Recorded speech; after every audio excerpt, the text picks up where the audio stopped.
Well, it's your boy Sauce Man today. Oh, the UFC 307 predictions. I'm like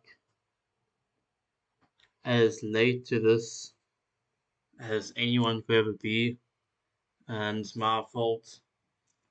I've been extremely lazy, and yeah, the predictions might even come out after the fight. That's how lazy I've been with this. But let's before I go card rating thing there, it's a 6 out of 10 card.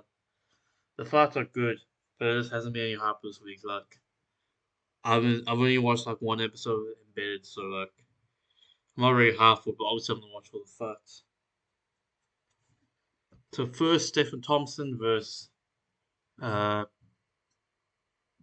Joe Quinn Buckley is I forgot his first name. I'm looking like absolute casual. Um, Stephen Thompson has a van where he takes kids to karate class. To karate school is an interesting fact. Maybe got to investigate him once every 2 years to a gym rate. But anyway, I'm gonna go with uh Buckley on this one because Buckley, if he starts losing on the feet, he's gonna try to go for takedowns. Like we saw his last fight against that tall Kazakhstani guy, like he was just he was just wrestling him, and he was able to close the range and get a takedown on a like 6'4" guy. Then I think he can do on Stephen Thompson. But the thing with Stephen Thompson, Stephen Thompson is I'm a sneeze. I'm not sick. I just sneeze. The thing with Stephen Thompson is that he's really agile and he's really good moving backwards. He's really fast moving the back foot, where he can outstrike uh, Buckley because we saw Ethan Shavkat, who's a really good striker. He couldn't even touch Stephen Thompson until he took him to the ground. So I think I'll go for Buckley decision where he wins with takedowns and control time. But also Stephen Thompson also has a very good chance to win because it's like if you get Buckley to start chasing you, that's where Thompson can like start landing and winning the fight by decision. So I'm still gonna go Buckley. Next you got Vieira versus Harrison. Uh, Harrison might have a penis and is very strong. And what Kayla Harrison should do is every single time when she fights, her walkout song should be, "This is a man's world." You know that song, like imagine like you're a woman UFC fighter and you see Kayla Harrison in the walkout, literally having a song which says she's a man, and just looking at her like traps. Look at those traps. Look at those triceps. It's like it's not. She's the bloody Hulk, mate. And Vieira.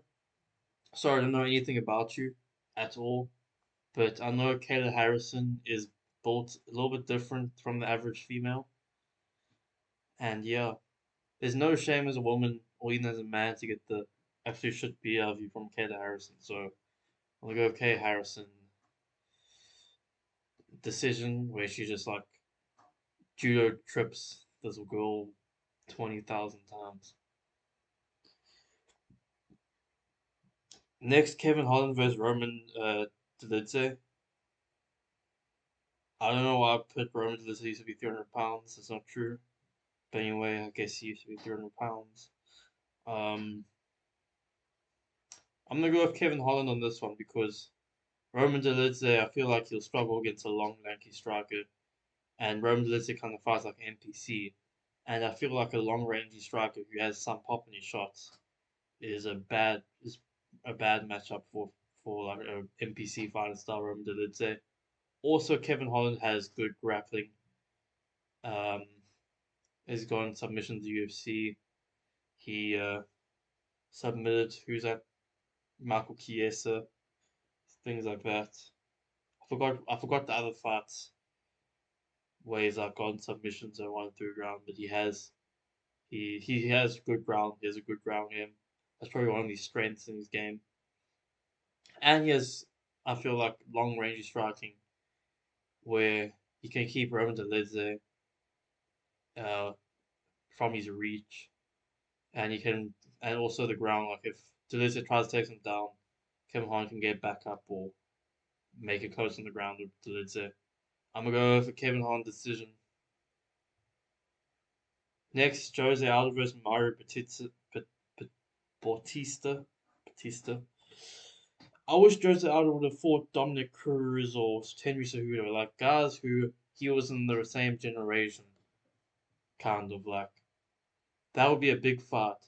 Because no one knows who Mario Batista is, but even like if you're a casual of the sport and you hear Jose Aldo versus Dominic Cruz or Jose Aldo versus Henry Cejudo, you know it's a big fight. So I don't know why they. And it's a possible fight which Jose Aldo could lose. And I'm gonna tell you guys a secret. I don't think I've watched a Mario Batista fight. I'm not casual, so fuck you. But I don't remember ever watching a Mario Batista fight, or might have, but I actually don't know his fight style. But I had to like watch 15 seconds of his skills before this video, and I feel like he's a good pressure fighter. And before this, I was gonna go with Jose Aldo, but I'm thinking, okay, this is gonna be at altitude, and Jose Aldo has gas in the past, like against Peter Young, and when he has like a pressure fight, a guy who's constantly pressuring him. Also Max Holloway as well. And I feel like Mario Batista can pressure Jose Aldo. And especially at the high altitude, Jose Aldo, it's insane how like still he has that fast switch ability like from like when he was 20 years old till now. And he's like 38, it's pretty insane. But like but it's also very hard to answer his elbow, but I feel like at altitude against a pressure fighter like Batista who's tough in there and has power as well. Like if Batista starts pressuring Jose Aldo, Aldo could start getting gassed at altitude, and that could when Aldo starts to get gassed, he starts to break. I'll go with a Mario Batista decision. You only live once. You gotta make the risky picks. Next, Julian Pena versus Raquel Pennington. Pennington's the worst champion in MMA. Please retire tomorrow. No one will care.